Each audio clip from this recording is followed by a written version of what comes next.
एक साफ नीले आसमान में एक विशाल हवाई जहाज उड़ रहा था। उसके पंखों से निकलती हवा की आवाज जैसे किसी गीत की तरह गूंज रही थी। सूरज की सुनहरी रोशनी बादलों पर पड़ रही थी और नीचे का दृश्य किसी सपने जैसा लग रहा था।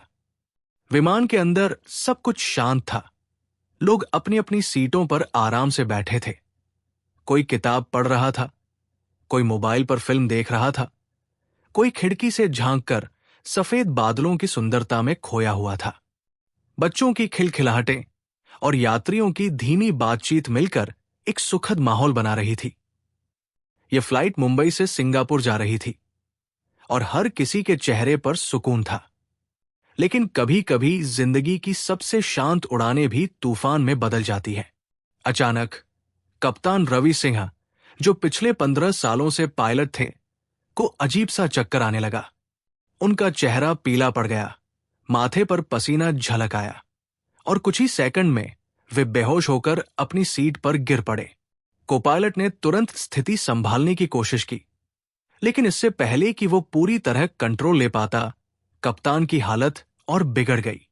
उसने जल्दी से एयर होस्टेस को बुलाया, जल्दी डॉक्टर बुलाओ, और फिर रेडियो पर कंट्रोल टॉवर को सूचित करने की कोशिश करने लगा। विमान में अफरातफरी मच गई। यात्रियों को समझ नहीं आ रहा था क्या हो रहा है, लेकिन जब घोषणा हुई कि कप्तान की तबीयत अचानक खराब हो गई है, तो सबकी सांसें रुक गई। किसी को उम्मीद नहीं थी कि उड़ान के बीच ऐसा कुछ हो सकता है। कुछ ही देर में कोपायलट ने भी बताया कि उसे तेज सिर दर्द और चक्कर महसूस हो रहे हैं, और फिर कुछ सेकंड बाद वह भी बेहोश होकर गिर पड़ा। अब विमान बिना पायलट के उड़ रहा था, हजारों फीट ऊपर आसमान में, जहां एक गलती का मतलब था मौत। केबिन क्रू घबरा गया, यात्रियों में हलचल मच गई। कोई प्रार्थना कर रहा था, कोई फोन में आखिरी संदेश भेजने की कोशिश कर रहा था। सबकी आंखों में डर साफ दिखाई दे रहा था। ऐसे में एक आवाज सुनाई दी, मीठी लेकिन मजबूत, मैं कोशिश कर सकती हूं। सबकी नजरें उस दिशा में मुड़ी। एक छोटी सी लड़की अपनी सीट से उठी थी। उसकी उम्र मुश्किल से 13 साल होगी। उसका नाम था हिना चौधरी। वो एक साधारण स्कूली लड़की थी, लेकिन असाधारण सपनों वाली। उसे बचपन से ही हवाई जहाजों का शौक था। उसके पिता एक सेवानिवृत्त पायलट थे और उन्होंने अपनी बेटी को सिम्युलेटर पर उड़ान भरना सिखाया था।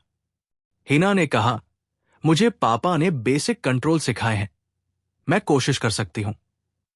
कृपया मुझे कॉकपिट में ले चलिए। एयर होस्टेस पहले तो घबरा गई, लेकिन वक्त बहुत कम था। उन्होंने कप्तान की बेहोश हालत देखी और समझा कि अब कुछ तो करना ही होगा। हिना को कॉकपिट में ले जाया गया।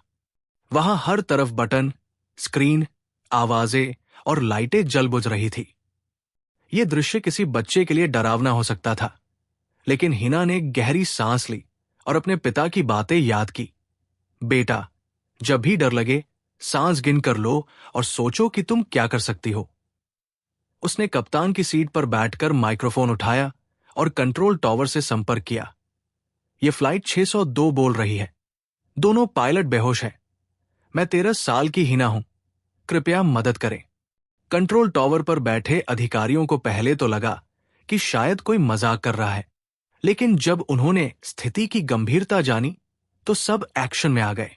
उन्होंने तुरंत आसपास के सभी विमानों को जानकारी दी और एक सीनियर पायलट को रेडियो पर हिना से बात करने के लिए लगाया।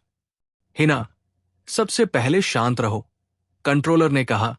ऑटो पायलट ऑन रहने दो, ऊंचाई को स्थिर रखो और मेरे निर्देशों का पालन करो।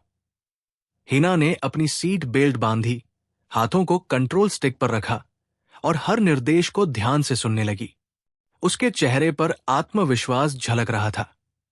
विमान 32,000 फीट की ऊंचाई पर था और उसे धीरे धीरे नीचे लाना था। हिना ने इंजन की शक्ति कम की, ऊंचाई कम करने लगी और कंट्रोल टॉवर से लगातार बात करती रही। सब ठीक चल रहा था। तभी मौसम अचानक बिगड़ गया। काले बादल छा गए, बिजली चमकने लगी और विमान झटके खाने लगा। यात्रियों की चीखें गूंज उठीं। हिना के हाथ कांप गए, लेकिन उसने खुद को संभाला। उसने मन में कहा, मुझे डरने की नहीं, करने की जरूरत है। वो लगातार कंट्रोलर की बात सुन रही थी। गति 180 पर लाओ, फिर बाएं मुड़ो, अब नीचे की ओर झुको। हर कदम पर उसकी नब्ज तेज होती जा रही थी, लेकिन उसका ध्यान विमान पर था। उसके माथे पर पसीने की बूंदें चमक रही थी, पर उसकी आंखों में दृढ़ निश्चय था। जैसे ही वो बादलों से नीचे आई, रनवे दिखाई देने लगा। कंट्रोल टॉवर ने कहा, बहुत अच्छा, अब लैंडिंग गियर नीचे करो, स्पीड कम रखो और धीरे धीरे नीचे लाओ। हिना ने गहरी सांस ली, लीवर खींचा, और जैसे ही विमान रनवे के करीब पहुंचा, उसने कंट्रोलर की आखिरी बात सुनी, अब धीरे से जमीन को छूने दो। अगले ही पल एक हल्की ठक की आवाज हुई। विमान जमीन पर आ गया। थोड़ी झटके के बाद विमान सुरक्षित रूप से रुक गया। कुछ पल सन्नाटा रहा, फिर पूरे जहाज में तालियों की गूंज फैल गई।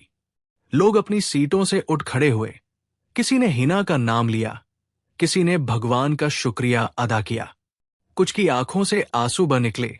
किसी ने कहा, उस छोटी लड़की ने हम सबको नई जिंदगी दी है। थोड़ी देर बाद जब कप्तान को होश आया और उन्होंने सुना कि उनकी जगह एक 13 साल की बच्ची ने विमान सुरक्षित उतारा, तो उन्होंने हिना को गले लगाकर कहा, तुम सिर्फ मेरी नहीं, सैकड़ों लोगों की जान बचाने वाली हो। यह खबर अगले ही दिन पूरी दुनिया में फैल गई। टीवी चैनल्स पर चलने लगा, 13 साल की भारतीय लड़की ने बचाई 200 यात्रियों की जान। अखबारों के पहले पन्नों पर उसकी तस्वीर छपी और सोशल मीडिया पर लोग उसकी हिम्मत की तारीफ करने लगे। स्कूल में उसका सम्मान किया गया, उसे वीरता पुरस्कार मिला। लेकिन जब किसी ने पूछा कि क्या उसे डर नहीं लगा, हिना मुस्कुराकर बोली, डर तो लगा था, पर अगर मैं नहीं करती तो शायद कोई नहीं करता। ये वाक्य हर उस इंसान के लिए एक संदेश बन गया जो मुश्किलों से डर जाता है। हिना ने साबित कर दिया कि हिम्मत उम्र नहीं देखती। अगर दिल में सच्चा विश्वास हो तो कोई भी इंसान, चाहे वो बच्चा ही क्यों न हो, असंभव को संभव बना सकता है। उस दिन न सिर्फ यात्रियों की जिंदगियां बची, बल्कि दुनिया ने एक नई सोच सीखी।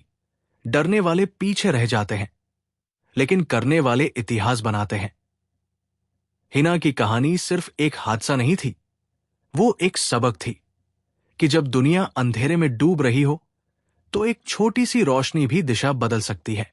उसकी बहादुरी ने हमें यह सिखाया कि असली ताकत ताकतवर होने में नहीं, बल्कि सही वक्त पर सही काम करने की हिम्मत में होती है। उस दिन आसमान में सिर्फ एक विमान नहीं उतरा, बल्कि एक नई पीढ़ी की उम्मीद भी उतरी, जो ये जान चुकी थी कि सपने तभी उड़ान भरते हैं जब दिल से डर निकल जाता है।